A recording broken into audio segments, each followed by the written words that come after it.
O pessoal que está assistindo voluntariamente não vai precisar fazer as avaliações semanais, mas eu vou, e nem vai apresentar seminário, né? Porque não precisa de nota.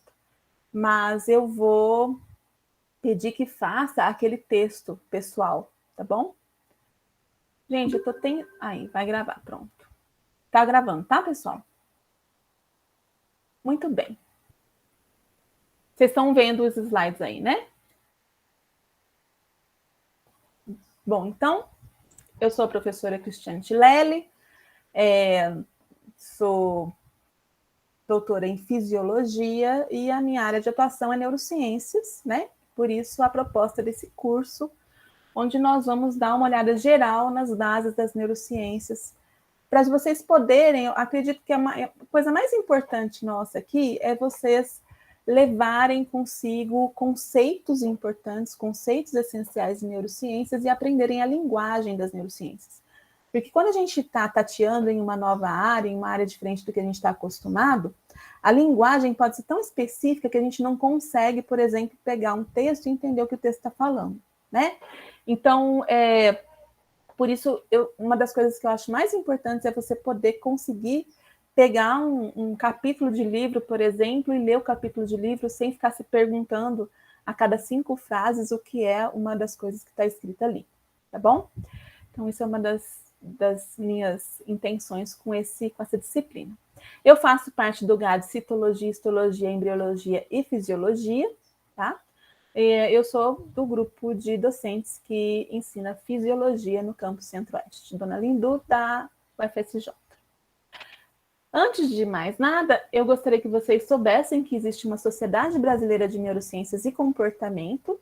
Então, se alguém tiver interesse específico em neurociências, é muito interessante e importante procurar a Sociedade Brasileira, tá? E, de repente, até se associar. Eles fazem encontros anuais e é composto pelo grupo de pessoas interessadas em neurociências no país, né? Então, isso aqui tem que ser levado em conta. E, mundialmente, a gente tem a Society for Neuroscience, que tem capítulos nos Estados Unidos, na Europa, tá? E se você tiver curiosidade sobre neurociências, existe esse Brain Facts, se não me engano, ele é da Society for Neuroscience, tá? Mas é uma página muito legal, com muito material sobre neurociências em geral, tá? Então, para quem tiver interesse, curiosidade, vale a pena dar uma olhadinha nisso aqui. Os slides todos eu vou passar para vocês, então podem ficar tranquilos, e essa aula vai estar gravada, né? A primeira coisa, eu acho que todo mundo aqui já tem um motivo por que estudar o sistema nervoso, mas eu peguei um material que é dado pela Sociedade de Neurociências Mundial, né, internacional, que são os conceitos fundamentais das neurociências, tá? Então, quais são esses conceitos fundamentais das neurociências? O que a Sociedade Internacional de Neurociências diz é que o encéfalo é o órgão mais complexo do corpo humano. Acho que ninguém aqui vai discordar, né? É uma das coisas mais difíceis da gente entender como funciona. É uma rede super complexa de neurônios e células da glia atuando ali, né? São bilhões de neurônios, trilhões de conexões entre esses neurônios, muitos circuitos integrados, né?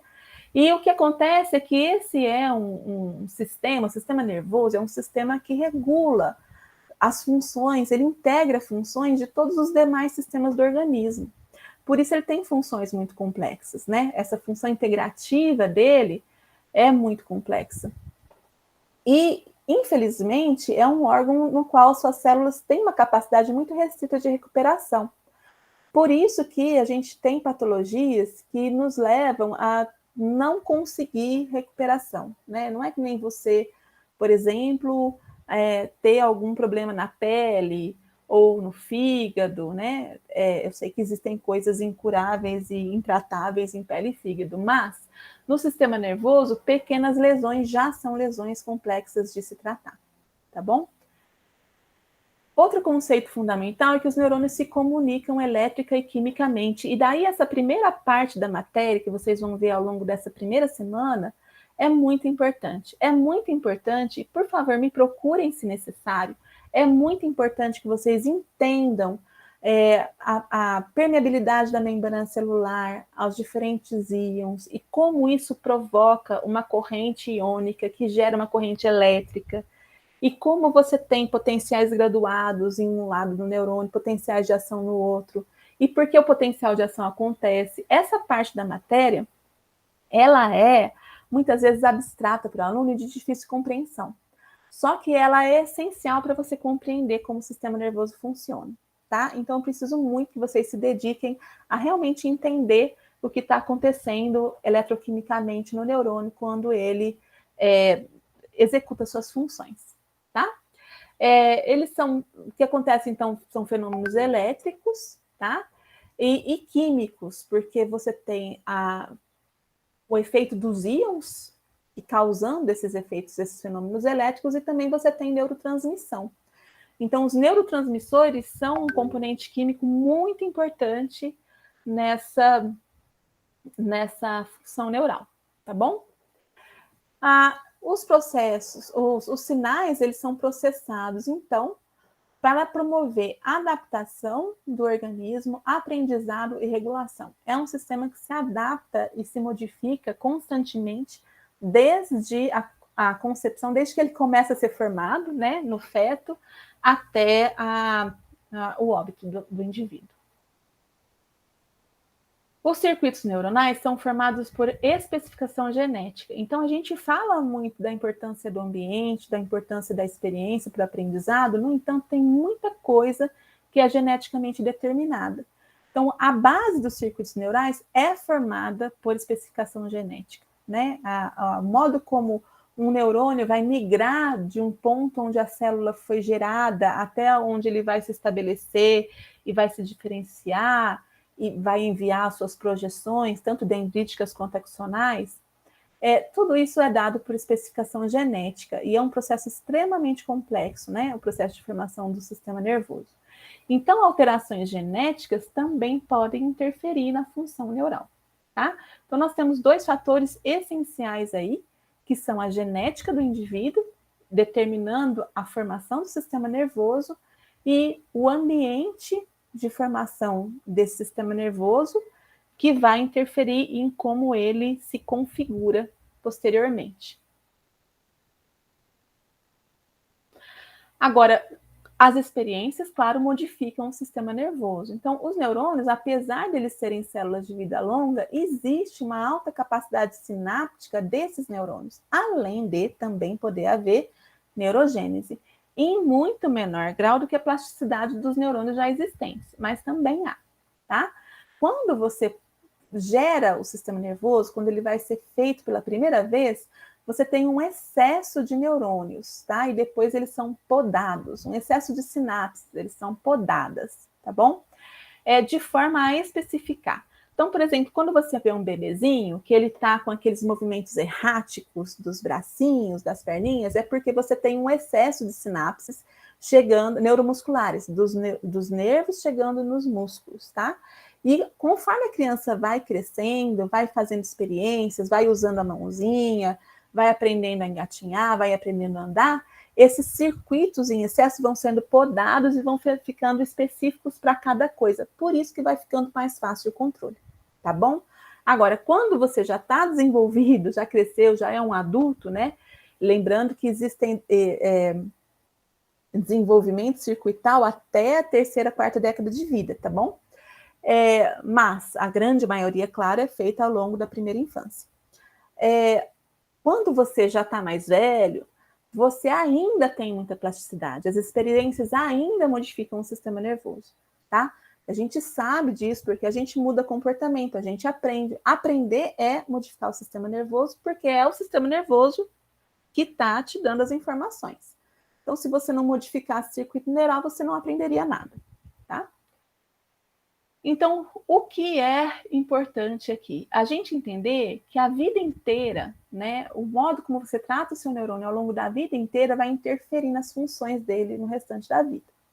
É claro que existem patologias que, independente de você tratar o seu neurônio muito bem, elas podem te acometer, né? Porque elas são geneticamente determinadas ou porque elas são infecciosas, alguma coisa assim. No entanto, se não houver algum evento, né, inesperado, se não houver uma genética não te favorecendo, cuidar do sistema nervoso mantém esses neurônios saudáveis e funcionantes ao longo da sua vida inteira. E no idoso também, né, que é um dos grandes problemas hoje em dia. Os idosos estão ficando cada vez mais idosos, né, a vida está se prolongando, ainda bem, isso é excelente.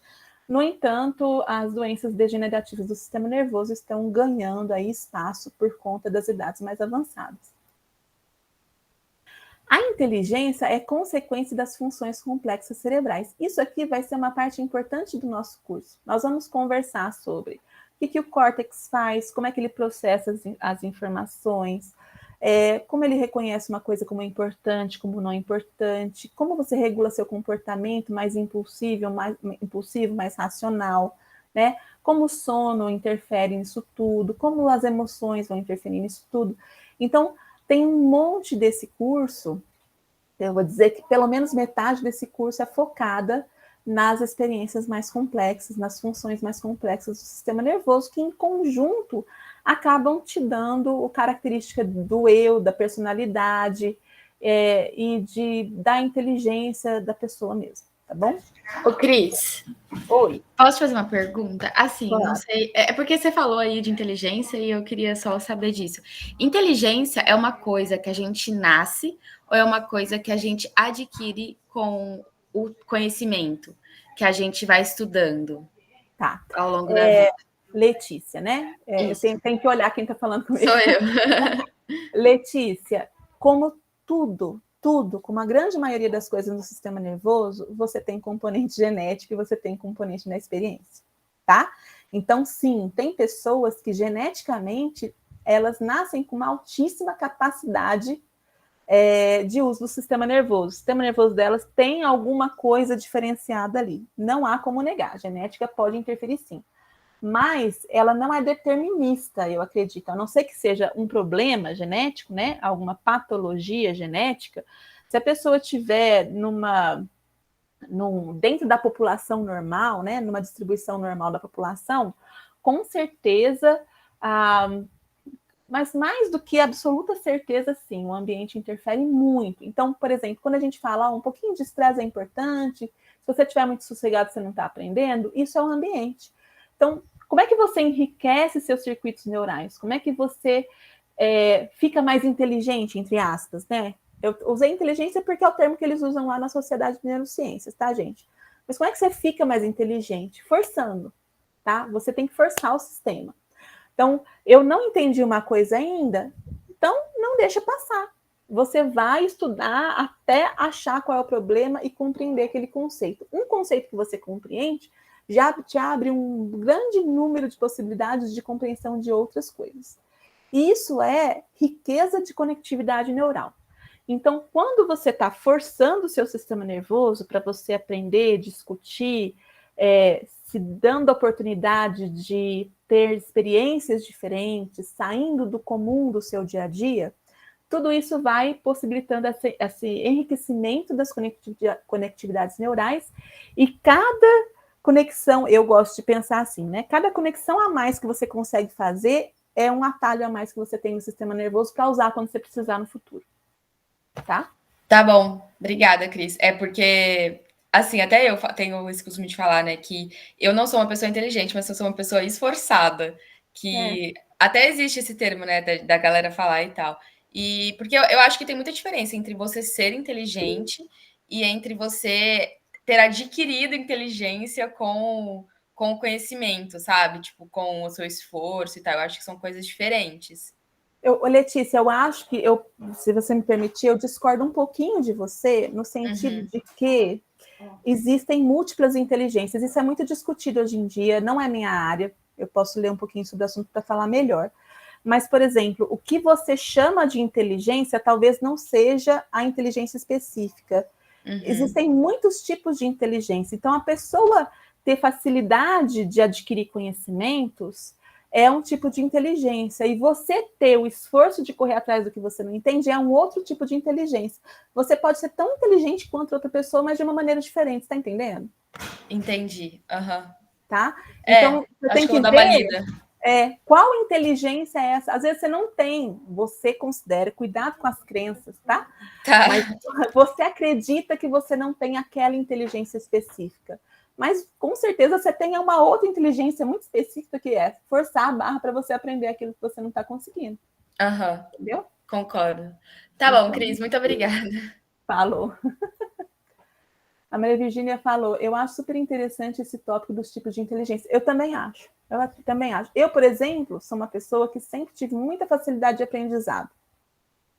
Isso me deixou burra no sentido do esforço, viu, Letícia? Eu sou aquela pessoa que você não gosta. Porque eu aprendia muito fácil. Eu sou o contrário. Eu aprendia muito fácil e eu não precisava me esforçar. Quando eu tive que aprender a me esforçar, o que eu sofri, mas eu não acho que eu fui burra, eu só não fui forçada nesse sentido, tá bom? Então, eu acho que, de novo, eu não gosto da ideia de ser mais inteligente que o outro, ser menos inteligente. Eu acho que existem atitudes e existem oportunidades, tá? Então, às vezes, uma pessoa não teve oportunidade de formar um circuito neural, por exemplo, que tornaria o raciocínio dela dentro de uma área específica muito fácil. Então, ela não tem aquele raciocínio fácil, mas ela arruma a oportunidade depois. Enquanto outra teve a oportunidade, nem escolheu isso, formou o raciocínio muito fácil numa área, mas na outra ela ficou falha, que é a área do esforço, entendeu? Então, eu acho que existe a vida. Eu não acho que a gente pode afirmar nada nesse sentido, mas isso é uma opinião pessoal, não muito estudada sobre o assunto, tá bom? A Esther se identifica. Professora, eu não sei, eu tenho uma dúvida, não sei se entra no assunto aí em questão das inteligências, mas é uma pessoa que tem TDAH, como que funciona nessa questão da inteligência? Então, de novo, gente, eu preciso estudar. A gente pode colocar como, que tal um assunto de um dos grupos adotar múltiplas inteligências aí, tentar associar com o sistema nervoso, seria bem legal, né? Eu teria que estudar para falar especificamente sobre as múltiplas inteligências, tá bom? Mas o TDAH, eu sei que existe um desvio, digamos assim, do nível de alguns neuromoduladores. Então, o que são os neuromoduladores? São substâncias liberadas no sistema nervoso que interferem na maneira como você está se sentindo. Então, você pode estar uma pessoa mais agitada, você pode estar uma pessoa mais calma, você pode estar uma pessoa mais atenta. Ele não muda o que você pode fazer, mas ele muda o seu estado, a sua vontade de fazer as coisas. Você entende?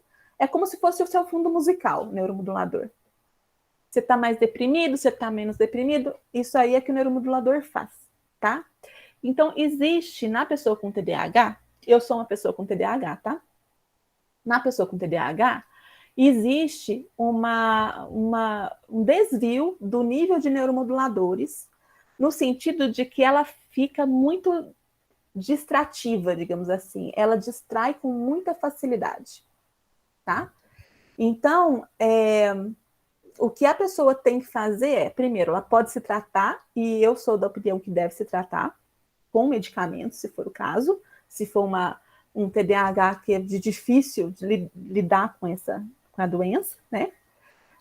Segundo, ela vai buscar ferramentas. Então, o seu sistema nervoso, ele não é como o sistema nervoso de uma pessoa que consegue sentar e se concentrar com facilidade em alguma coisa. Estou falando que você tem, não, né? Estou falando do sistema nervoso da pessoa com TDAH. Então, essa pessoa precisa achar os seus mecanismos. Mas assim como ela tem dificuldade de se concentrar, e aí ela vai precisar dar um jeito de desligar o celular, ou de ligar um ventilador para fazer um ruído de fundo, ela não se distrair, ou ela vai ter que tomar uma medicação, uma Ritalina da vida, tá?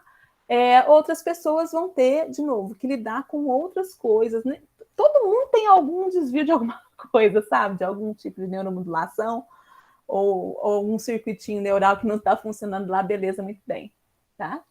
Então, a Neide está falando que hoje ela tem maior dificuldade de aprender. Pela idade, Neide?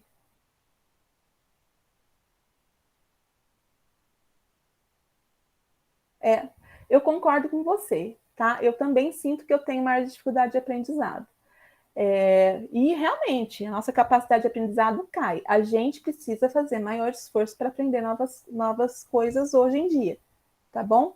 Então, tá vendo? Uma pessoa, eu tô com 48, uma pessoa que tem TDAH, tá numa fase da vida, tá com uma dificuldade, tem que achar suas ferramentas. Uma pessoa que tá com 48, 47, resolve aprender coisas novas, também tem que dar seus pulos, entendeu?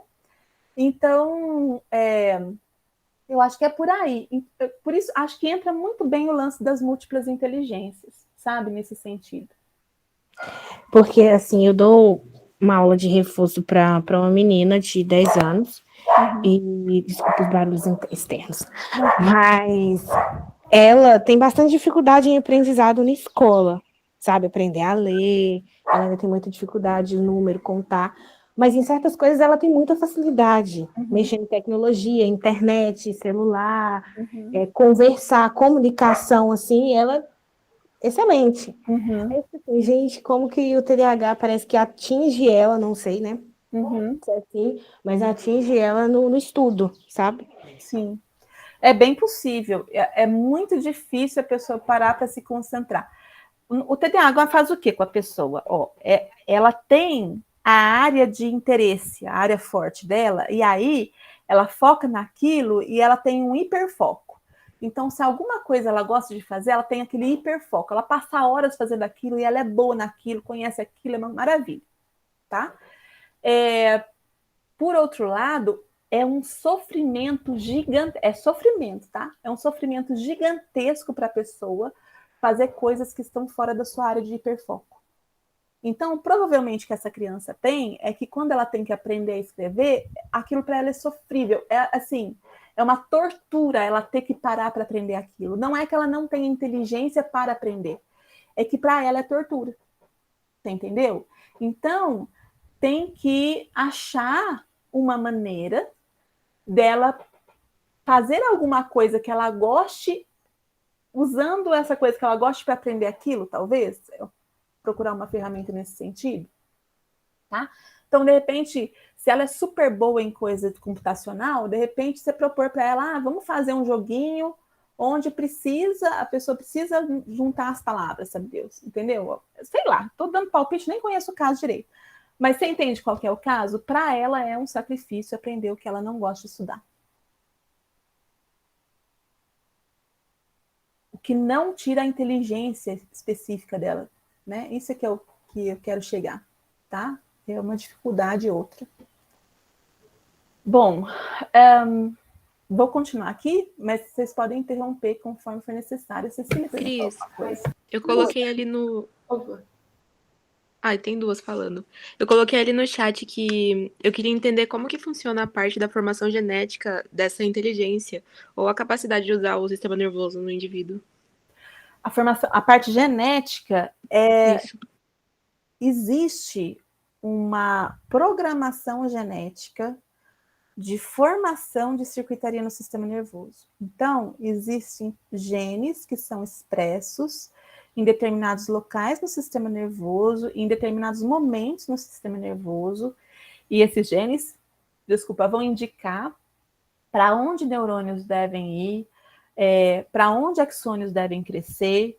Então, eles vão dar a morfofuncionalidade básica do sistema nervoso. É aí que vem a genética, tá? Então, os neurônios vão se colocar, vão ser em número X, vai se multiplicar até chegar um ponto determinado tal, depois vai parar de se multiplicar, vai começar a se especializar, definir seu formato. Então, assim, tudo isso é por determinação genética, no sentido de que existe um padrão de expressão gênica que vai variando ao longo do desenvolvimento, tanto em momento quanto em local, para que esses circuitos se formem. Tá bom? Depois, uma vez formados os circuitos, muito depende de experiência, tá? Agora, por exemplo, existem, vamos dizer que você já é uma pessoa, já formou seu circuito, tudo bonitinho, mas você tem, por exemplo, uma determinada molécula associada com a plasticidade neural. Essa molécula tem diversas possibilidades de expressão, diversos genes, né? E aí você tem especificamente uma variante X daquele gene. Aquela variante pode tornar o seu sistema nervoso um pouco mais plástico do que os demais. Ou pode tornar o seu sistema nervoso um pouco menos plástico do que os demais, entendeu? Então, é aí o lance da pessoa que está na mesma idade, tá? Para a gente tirar essa variável do negócio, mas uma pessoa que aprende mais rapidamente uma coisa comparado a uma pessoa que precisa se esforçar mais para aprender uma coisa. Pode ter a genética envolvida nisso. Mas veja bem, se o sistema fica mais plástico, ele pode ficar mais plástico para formar, como pode ficar mais plástico para tirar também. Então, a pessoa pode aprender muito bem, depois esquecer muito facilmente. Eu não sei, estou falando os exemplos de como pode haver essa interferência, entendeu? Então, assim, por exemplo, no exemplo de doenças psicopatológicas, se ela já tem uma tendência genética e aí relaciona com o ambiente em que ela vive, ela pode desenvolver ou não uma doença psicopatológica, tipo Pode. depressão. Pode. Ela pode ter uma tendência genética, ela pode ter uma genética que favoreça a depressão, e aí ela foi exposta ao mesmo ambiente que outra pessoa que tem uma genética diferente, tá? E aí ela vai desenvolver a doença e a outra pessoa não. Pessoal, eu vi que tem gente com mão levantada. Desculpa, Cecília. Só eu não estou conseguindo achar. Aqui, achei. Agora a Beatriz está com a mão levantada apenas. Quer falar, Beatriz? É que a Olga estava com a mão levantada antes de mim. Não sei se ela quer falar ainda. Não sei se ela baixou a mão. Quer falar, Olga?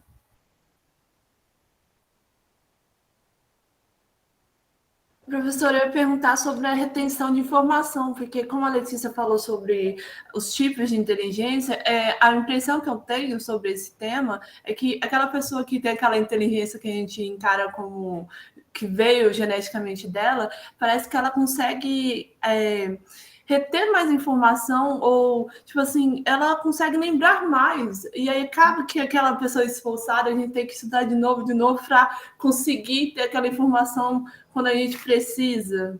Olga, então, tem muitas variações disso, tá? Então, por exemplo, tem a pessoa que aí, a Nossa Senhora, que maravilha deve ser essa pessoa. Ela aprende rápido, entende rápido o conceito, já guarda aquela informação e ela não perde a informação depois, né?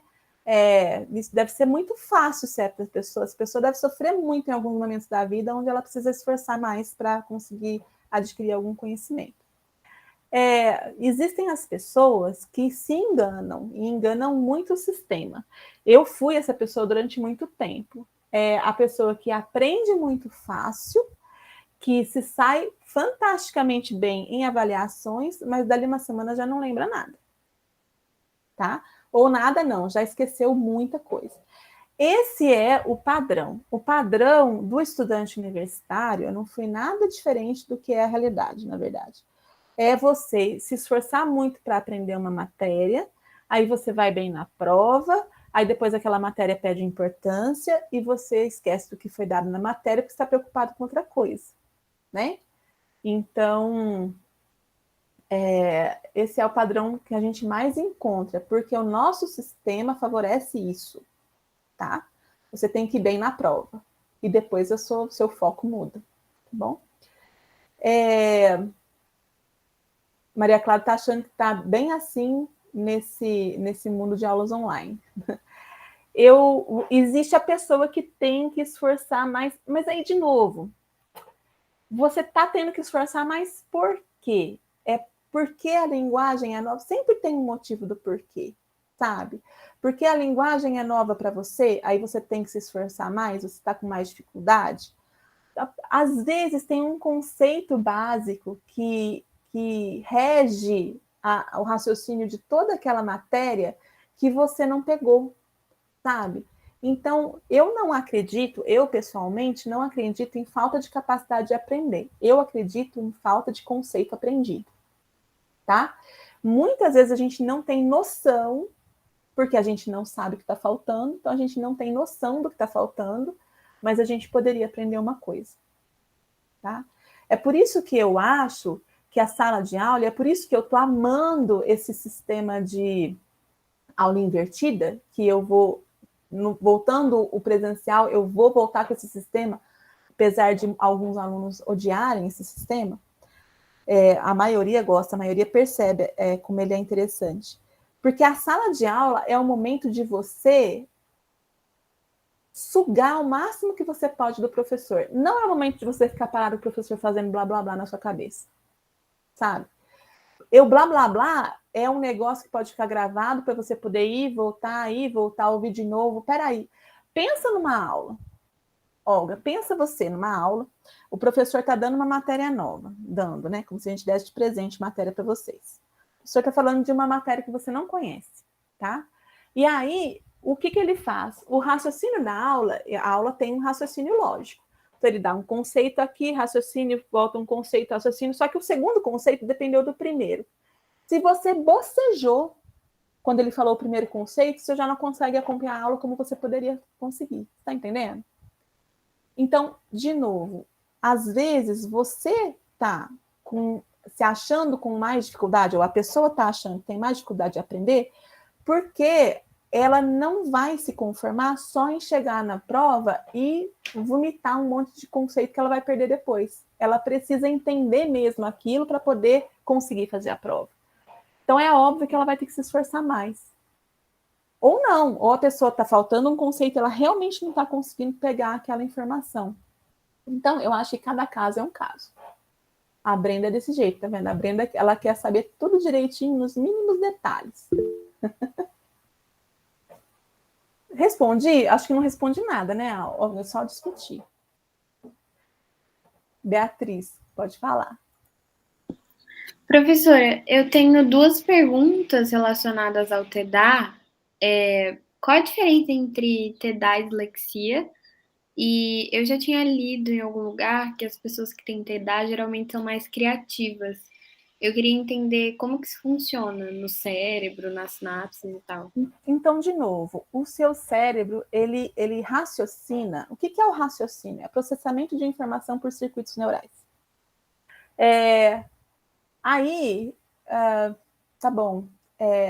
Obrigado, Lázaro. É Lázaro, né? Depois você vê aí, acompanhe com a gente. Deixa eu retomar. O que a gente estava falando? Sim, dos circuitos neurais. O raciocínio é processamento de informação por circuitos neurais. Então, no TDAH, o que a pessoa tem são circuitos neurais muito ricos, no entanto, é muito difícil para ela manter o foco dentro de alguma coisa que ela não ame, digamos assim, que ela não tenha muita facilidade. A criatividade, ela depende de você ver uma coisa fora da casinha, digamos assim. Então, quando a pessoa tem um foco muito grande em alguma coisa, eu não sei se vocês já perceberam isso, mas às vezes tem uma coisa óbvia do lado, você não olha para o lado, você não enxerga o lado para você ver a coisa óbvia. Quando a pessoa ela distrai bastante, ela enxerga de tudo. Então, isso facilita o raciocínio criativo, você está entendendo? Então, existem algumas maneiras de você estudar, de você aprender. Uma maneira é a maneira focada. Então, na maneira focada, você dirige a atenção para alguma coisa específica e você realmente centra naquilo. Isso tudo é modificado por níveis de neuromoduladores, tá? Só que a melhor maneira de aprender é você conseguir passear entre modo focado e modo distraído. No modo distraído, você conhece aquilo, mas você vai conseguir ver a associação daquilo com outras coisas. Aí você conseguiu fazer essa associação, você volta no focado. Quando você consegue fazer esse focado-desfocado, é a pessoa que aprende com mais facilidade, que a gente chama de mais inteligente, porque ele enxerga as coisas que você não conseguia enxergar, e ainda assim ele consegue aprender, né? Então, todas essas coisas, elas vêm muito com, de novo, sempre tem a genética envolvida, mas também tem o treino, sabe? Então, você pode, sabendo, tendo esse conhecimento, tentar fazer o passeio entre o desfocado e o focado, tá? De novo, o desfocado facilita você enxergar as informações de diversos pontos de vista, enxergar o contexto melhor, e então facilita a criatividade. Entendi. Então, uma pessoa com TDA, ela poderia ter mais facilidade para ver uma solução em algo que uma pessoa neurotípica não perceberia, por exemplo. Se o neurotípico trabalhar muito no focado, com certeza. Agora, tem neurotípico que vai... Eu não gosto de eu sei que é a palavra correta a se usar hoje em dia, mas... Porque, para mim, tem tanto TDAH hoje em dia que como é que o TDAH não é um neurotípico? Você está entendendo? É um tipo de neuro. Sim, Mas sim, tudo faz bem, é sentido. coisa minha. Letícia, não sei se entra no assunto, mas nesse teste de personalidade é bem legal. O das 16 personalidades é muito legal. É muito, muito legal. Se alguém tiver interesse, pode fazer. Gente, posso tentar continuar a aula só para a gente ver se consegue fechar alguma coisa? Aqui, ó, então... Peraí, deixa eu colocar de um jeito que eu consigo continuar enxergando vocês. Ok. Então, esse é o lance da inteligência, que deu bastante pano para manga nossa, né? E o cérebro elabora e compreende a linguagem. Eu lembrei de uma coisa que eu acho que é a Olga que falou, né? Qual que é a diferença com uma pessoa que tem... Tem o que mesmo, Olga? Me ajuda? Tem... dislexia, não foi isso que você falou? Então, Isso, foi dislexia, professora. O disléxico, ele tem alterações na circuitaria de processamento da linguagem, tá? Então, de novo, não é que a pessoa não consiga usar ou compreender a linguagem, ela só precisa de um apoio no sentido de poder usar a linguagem como a gente gostaria que ela usasse, tá bom? Então, é diferente, porque o disléxico, ele tem esse problema, entre aspas, tá? Mesmo focado em circuitos que processam linguagem. E o TDAH, ele já tem uma alteração de neuromodulação, então que mexe com o sistema nervoso em geral, tá bom? Entendi, obrigada, professora. Beleza. Então, a linguagem, gente, é a função mais desenvolvida nos seres humanos. Se vocês usarem a linguagem corretamente, não tem quem te segure. Por que eu estou falando isso? Porque é uma função extremamente integrada. A gente vai falar um pouquinho de linguagem com vocês, tá? Então, quando o professor fala, olha, escrevam com suas próprias palavras, o que ele está dizendo? Ele está dizendo que o momento que você consegue gerar o conhecimento com as suas próprias palavras, você se apropriou daquele conhecimento, tá? Então, o conhecimento não é seu enquanto não foi você que elaborou a explicação para ele. Tá entendendo? Então, enquanto você copia, enquanto você ajusta textos de outras pessoas, você só está trabalhando com textos, você não está adquirindo conhecimento. Conhecimento é seu quando você consegue explicar alguma coisa para outra pessoa. Então, uma coisa que eu aconselho vocês a fazerem é pararem para conversar sobre isso, sobre o que vocês querem aprender. Se eu estou interessada em aprender neuro, vamos conversar sobre neuro. Mas fale você os conceitos que você quer aprender. Você quer aprender, você tem que gerar, tá bom? Por isso que o professor aprende tanto, porque a gente tem que falar do assunto o tempo inteiro e explicar o tempo inteiro com as nossas próprias palavras, tá bom? E muito da cultura humana, da riqueza do conhecimento humano, vem em função da linguagem. Então, a linguagem tem que ser muito valorizada e tem que ser muito explorada, tá? O cérebro é curioso, na verdade, o que a gente faz? Por que a gente está aqui nesse momento falando sobre o cérebro? Porque o cérebro está querendo isso, né? O cérebro nos convence de que ele é lindo. Eu acho que o cérebro é bem narcisista, assim, gigantesco, sabe? Porque é ele que faz a gente achar tudo tão lindo em relação a ele mesmo, né? Mas o homem tem sede de conhecimento, né? E a complexidade do cérebro atrai muito essa sede de compreensão do cérebro, tá? As descobertas sobre o sistema nervoso promovem a saúde, isso é óbvio, né? Então, tem muitas deficiências, muitas doenças que não são típicas do sistema nervoso, que afetam o sistema nervoso. Doenças da circulação sanguínea afetam o sistema nervoso, porque os neurônios são extremamente dependentes da oxigenação constante. Outras doenças que são, assim, realmente baseadas no sistema nervoso, como epilepsia, Parkinson, depressão, esquizofrenia, essas doenças também causam muito sofrimento A conjunto de doenças neurológicas e psiquiátricas afetam 1 em cada 4 pessoas no mundo. Então, pensa que 1/4 das pessoas do mundo está passando por algum problema relacionado com o sistema nervoso. Daí a importância da gente estudar o sistema nervoso, tá?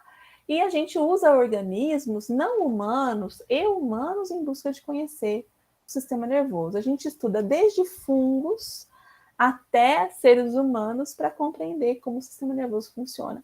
Isso quer dizer o quê? Que o estudo comparado não quer dizer que você, para entender o ser humano, você não tem que necessariamente estudar o ser humano. Tem muitas funções que são preservadas evolutivamente e que estudar órgãos, células in vitro vai te dar também uma boa capacidade de conhecimento, de aumentar o conhecimento sobre aquela coisa. Tá bom? Esses eram os conceitos fundamentais das neurociências. Rapidamente, 10 minutinhos, nosso tempo está acabando também. Eu queria só comparar o sistema nervoso com o computador, porque é bem típico isso. O que o computador faz? Então, isso aqui eu quis representar um computador de mesa, um desktop, e a gente tem o processador, né? A placa-mãe com o processador lá. Então, ele, obviamente, está plugado na energia, e ele tem... Como é que a gente usa esse processador? A gente manda informações para ele, né? Então, tem a videocâmera, tem um scanner, tem um teclado, o mouse ou o mousepad, né? Ou o pad, digamos assim. De repente, você tem até aquelas mesas digitalizadoras. Tudo isso vai entrar informações para sua placa-mãe. E para sair informação da placa-mãe, você tem as saídas de som, de vídeo, você pode fazer impressão, você pode fazer projeção e assim por diante. Tudo isso se comunica através de cabos, né? Então, eu tenho cabos que carregam a informação para dentro do processador, o processador faz o processamento dessa informação e aí ele manda uma saída através desses dispositivos eletrônicos periféricos que a gente chama. Gente, o sistema nervoso, a gente pode fazer bem mesmo essa comparação. Então, nosso sistema nervoso central é um processador de informações. Nós temos partes periféricas que são conectadas ao sistema nervoso central através do nosso sistema nervoso periférico, que é composto dos nervos e gânglios. Para que esse sistema de processamento use as informações, a gente precisa de conexões via cabos, que são os axônios dos neurônios. Então, você tem entrada de informação, que são seus órgãos dos sentidos, você tem gustação, visão, olfação, audição, você tem receptores de temperatura, você tem receptores de funções orgânicas que a gente nem percebe que está recebendo, você tem receptores do estado do indivíduo. Tudo isso é levado para a placa de processamento, que é o nosso sistema nervoso central. Ele processa essas informações e ele provoca alterações. Você pode ter um pensamento, você pode ter uma emoção positiva, negativa, você pode conversar com alguém, você pode alterar suas funções orgânicas, alterar a frequência cardíaca, taxa de respiração. Você pode fazer gestos, você pode escrever. É muito parecido. Acontece, obviamente, que nosso sistema nervoso é 10 mil vezes, sei lá, milhares de vezes mais potente que um computador comum, né? Até que um supercomputador, e é extremamente plástico, né? Aprende com o uso. Mas é muito parecido com isso. A gente tem entrada de informação, processamento de informação, saída de informação. É isso que a gente faz o tempo inteiro, tá? Então, como é que essas informações entram e saem do nosso sistema nervoso? A gente tem células especializadas que capturam a informação, e a gente tem o sistema nervoso periférico, que é composto de nervos e gânglios, que levam essa informação para o nosso sistema nervoso central, que é composto do encéfalo e da medula espinhal, tá bom? É central por quê? Porque fica dentro de caixas ósseas, tá? Tem o crânio, tem a coluna vertebral que protege o nosso sistema nervoso central, certo? Ele é o nosso processador de informações e muito desse curso vai ser discutir como as informações são processadas, tá? Pelo sistema nervoso. E a gente recebe e envia as informações através dos nervos. Então, você vai sentir um gosto através de nervos, você vai enxergar alguma coisa através, claro, isso é levado por nervos. Você vai tocar alguma coisa, sentir o toque ou uma temperatura, isso é levado através de nervos para o seu processador, que é o seu sistema nervoso central, tá? Você vai agir, você vai responder com um comportamento, isso sai do sistema nervoso central e vai para a sua musculatura através de nervos, tá bom? Que é o seu sistema nervoso periférico. Então, a gente se organiza assim: entrada, processamento, saída. Lembrando que a saída interfere na entrada. Então, se você começa um movimento com a sua mão saindo de uma posição específica, a partir do momento que você moveu a mão, você já tem que dar continuidade ao movimento, considerando que a mão já se moveu, está entendendo? Então, toda saída interfere no que está entrando no sistema nervoso. É um ciclo constante, tá bom? Entrada de informações, sistemas sensoriais. Saída de informações, a gente tem 2 tipos. São a saída do sistema motor somático, que é aquele que provoca contração de musculatura estriada esquelética, e nós temos a saída através do sistema autonômico, que é aquele que modifica suas funções viscerais, a frequência cardíaca, a sudorese, esse tipo de coisa, tá bom? Circulação sanguínea. Era isso. Nossa aula introdutória era isso. Eu sou professora de fisiologia, obviamente. Esses são os outros 2 docentes de fisiologia do campus.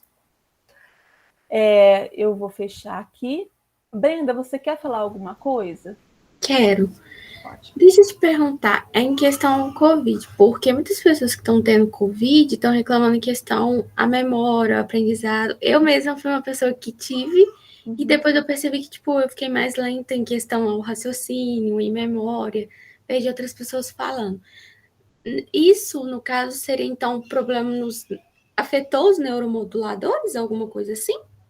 Eu não sei te dizer especificamente o que aconteceu. De novo, eu preciso estudar para dizer, no caso da Covid, o que aconteceu. O que a gente sabe é que existem consequências neurais da Covid. Isso está mais que óbvio e mostrado, tá? Agora, o porquê disso, eu já vi explicação de ter neurônio morrendo, eu já vi explicação de ser coisas periféricas que estão atuando no sistema nervoso central, tipo a alteração de algumas moléculas que circulam no seu organismo que acabam sinalizando lá. Eu já vi várias justificativas. Honestamente, não estudei a fundo para saber. E eu sugiro que esse seja um outro assunto, quem sabe você não encabeça isso, de um dos nossos seminários. Isso seria muito interessante. E assim, aconteceu porque, assim, igual eu tive Covid, minha tia teve, e assim, a gente vê que a gente ficou assim, vamos dizer, assim, um pouco mais lerda, vamos dizer assim, de forma mais informal.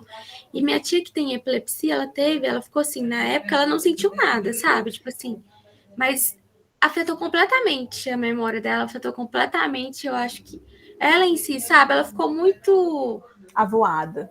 Muito, muito. Então, tipo assim, ela teve umas coisas muito aleatórias, uns comportamentos, sabe? Atingiu até mesmo o comportamento dela. A gente até foi no neurologista, levou ela e tal, só que ele falou assim, a gente ainda tá estudando sobre isso, mas o que a gente pode saber é que realmente afetou a memória dela. Depois disso, assim, ela não voltou muito ao normal, ela tá com início de Alzheimer, então depois disso só foi degradando mesmo, sabe? Então, imagina que uma pessoa que tem Alzheimer, ela já está sendo afetada. O que acontece no Alzheimer, gente? No Alzheimer você tem morte neuronal mesmo, tá? Você perde neurônio. Você pensa assim, ó, pensa no sistema nervoso como uma rede. Você tem muitos caminhos a fazer. Você quer sair daqui e ir para cá? Não sei se vocês estão me enxergando. E eu tenho uma rede, eu posso escolher muitos caminhos para atravessar essa rede para chegar aqui. Mas quando você começa a perder um neurônio aqui, perder outro neurônio aqui, perder outro neurônio aqui, você vai começando a fazer buracos nessa rede, certo? Então, no Alzheimer, você tem perda neural, você começa a ter essas falhas, né, de percepção, de raciocínio iniciais. Quanto mais grave fica, mais a pessoa se perde, entre aspas. Fala. Mas, Etilele, por que eles tendem a... Nossa, eu adoro esse assunto, às vezes deixa eu ficar aqui o dia inteiro, mas só para finalizar. Por que eles geralmente lembram muito mais do passado, da época de infância, do que, por exemplo, o presente? Porque, igual, ela me chama de pessoas que eu não... Minha tia, no caso, né? Me chama de pessoas que eu nunca vi na vida, que são pessoas muito do passado dela. E ela só lembra de coisas realmente lá do passado. Hoje ela já não lembra muito quem é a gente, nada. Tudo é o passado. Então, Breno, o que acontece? Isso é legal que vai ser assunto das nossas aulas, tá? Mas eu posso te adiantar que existem circuitos neurais que são responsáveis por memórias recentes e circuitos neurais que são responsáveis por memórias que já se consolidaram. O Alzheimer, ele começa afetando os circuitos neurais de memória recente. Então, a primeira coisa que você percebe é que a pessoa esquece o que fez naquele dia. Depois, isso vai progredindo e afetando o reconhecimento de pessoas que são mais recentes na vida dela. Até um ponto que progride até a ela esquecer coisas do passado, tá entendendo? Mas por quê? Afetam circuitos neurais diferentes. É de acordo com o que vai afetando. Exatamente. Isso é um dos conceitos essenciais que eu gostaria que vocês saíssem daqui. Quando você tem uma lesão no sistema nervoso, o que você lesou, você perde. Tá entendendo? Então, por exemplo, se você tem uma lesão, vamos dizer que você tenha um derrame, e esse derrame foi bem na área, foi um derrame pequenininho, que caiu bem no córtex seu lá, que comandava o movimento do seu dedão direito. Esse dedão não mexe mais. Simples assim. Ele pode até sentir. Se era a área de controle motor, ele pode não mexer, mas sentir. Se era a área de controle sensitivo, ele pode não sentir, mas mexer.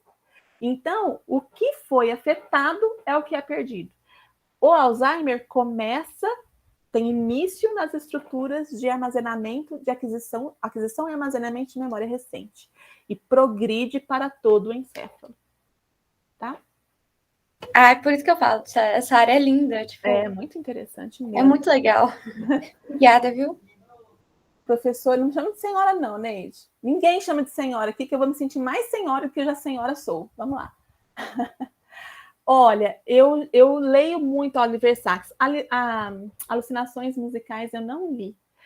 Eu vou ler. A gente tem na biblioteca, inclusive, fisicamente, eu não sei se na biblioteca online a gente tem, mas fisicamente a gente tem bastante livro do Oliver Sacks que eu já fiz pedido dele. Oliver Sacks é uma delícia de ler, viu, gente? Quem gosta de ler, pega. Tem filme. Não, do Oliver Sacks tem filme. Tem um filme velho com o... Como é que chama? É um ator que se suicidou, tadinho. Suicidou por depressão. O Tempo de Despertar. É a história que o Oliver Sacks escreveu.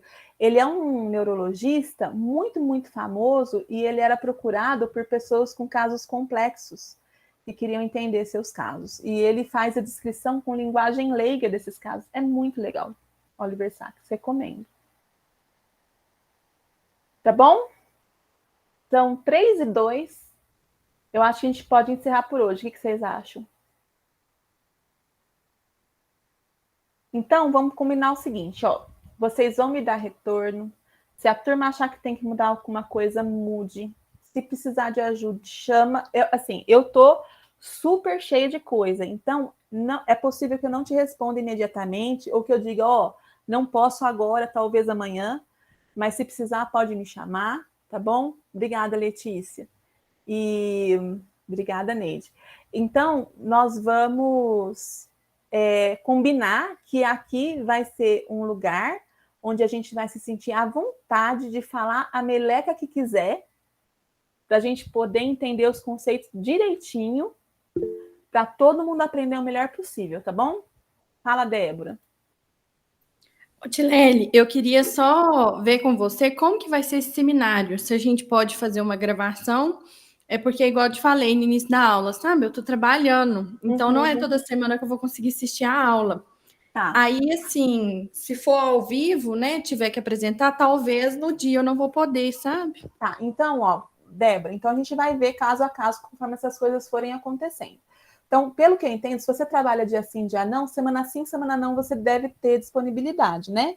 Então, isso. A gente pode tentar marcar o seu grupo para uma semana que você tenha uma previsão de que ali você vai poder estar. Isso é a primeira coisa, tá? Eu ainda não sei o tempo de seminário, vai depender do número de pessoas que eu fizer grupos, tá bom? E depender se as pessoas vão continuar no curso também, às vezes o pessoal desiste, então a gente pode esperar aí umas semanas para ver quem fica mesmo, né? Tem provinha, Brenda, essa semana já tem provinha, eu vou abrir lá, vocês vão ver, tá? A prova, eu planejei que ela vai ficar disponível de segunda-feira a sexta-feira, mas uma vez que você entre, você tem que terminar ela, tá bom? Então você escolhe o horário que o grupo vai entrar, mas entra e resolve. Não dá para parar e voltar para terminar outro horário. Eu posso até ver se dá para fazer isso. Eu nunca tentei fazer isso no sistema, tá bom? A gente pode fazer a primeira semana, ver como vai e pensar. Então, Neide, eu tinha pensado a prova para uma pessoa, tá? Mas como a gente combinou que vai ser em grupo, e eu ainda tenho que dividir os grupos, né? Eu acho que eu vou deixar a prova, para uma pessoa seria meia hora, porque a prova é simples. Mas, como são várias pessoas, acho que eu vou deixar 1 hora ou 2, talvez, porque aí dá mais discussão, as pessoas conversam, a prova demora mais tempo, né? De novo, gente, vai me dando retorno. Que está dando certo, não está dando certo, e ao longo das semanas a gente vai ajustando isso. Deixa eu olhar que teve pergunta no site. Então, todo mundo, por favor, respondendo diagnóstico de Kolbe, que é o que vai dar o seu estilo de aprendizagem que eu vou usar para a separação dos grupos, tá bom? Vão ser 4 estilos de aprendizagem e eu vou tentar colocar pelo menos em cada grupo um membro de cada tipo, mas muitas vezes não dá certo, tem muito mais de um tipo do que do outro. Vamos ver o que acontece, tá? A Letícia fez errado o teste. Cris, sabe por quê? Dá trabalho, Letícia, não dá trabalho. É porque, tipo assim, tava lá escrito que era para colocar 1, 2, 3 e 4, uma em cada negócio, né? Só que, tipo assim, eu não fiz assim, eu coloquei, tipo, 2, vários 4, vários 3. E por que você fez assim? Você estava falando do contrário? Porque o meu li depois que eu entreguei só. Aí, gente, vou falar para vocês, um segredinho do aprendizado é ler o enunciado das questões. Olha, tá vendo? Mas a Brenda e a Natália fizeram igual a mim. Então, Olha lá, assim, ó. se você puder tirar e colocar de muito novo. rápido. Sabe o que eu entendi? Que tipo, você não podia repetir tudo 4, 4, 4, 3, 3, 3. Então, tipo, alguns ficou 2, 3, 2, 3, 2, 3. Ai, socorro. Tá Então, bom. tira e coloca de novo pra gente, se você Eu só puder. excluí os nossos. Tá bom, eu vou colocar de novo. Quem teve na pergunta aqui? Tarará, os grupos. Eu que vou separar, Maria Júlia, eu que vou separar os grupos, mesmo porque eu não conheço a relação de vocês, e eu quero fazer grupo que dê trabalho para vocês mesmo, para poder comunicar, que é para a gente sacudir esse povo, botar gente de curso diferente para conversar, de personalidade diferente, para dar trabalho mesmo, tá bom? Porque eu gosto de dar trabalho para os outros. Ô, gente, então, ó, o diagnóstico de Kolbe são 4 opções. Você vai numerar uma como 1, outra como 2, outra como 3 e outra como 4. 4 é a que mais tem relação com você, 1 é a que menos tem relação com você. Geralmente é mais fácil você achar essas duas, numera a que mais tem relação como 4, a que menos relação como 1, e aí decide qual que vai ser 2, qual que vai ser 3 entre as duas que sobram, tá bom? Acho que era isso, né, gente? Vamos encerrar? Obrigada, viu? Eu acho que vai ser muito legal esse curso. Estou muito feliz. Obrigada, Tilele. Até semana que vem, então, gente. Até, tchau. Tchau, Cris. Valeu. Obrigada, professora. Tenha um bom dia, bom final de semana. Você também. Tchau, tchau.